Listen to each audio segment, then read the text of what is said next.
There's an old newspaper adage that says, if it bleeds, it leads.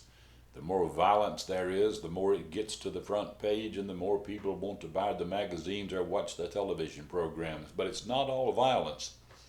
You see, there are some good things taking place in this world, but we don't hear very much about them.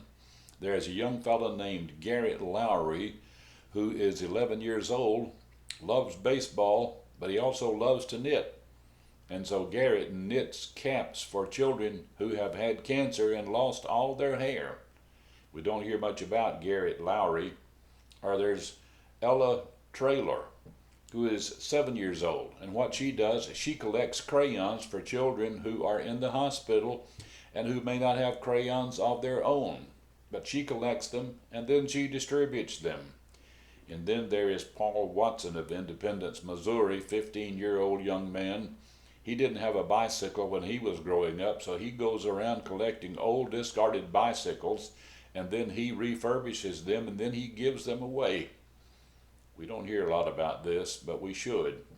And I'm telling you that as long as there are children like Garrett Lowry, Ellen Tryon, and Paul Watson, we're in pretty good shape. But don't forget our own community, because it's not been that long ago that there were some children at Crisp County High School who had a classmate who had difficulty using one of their limbs, and so they devised a device to help this particular child use the limb more successfully, giving of themselves generously, lovingly, with not any expectation of anything in return.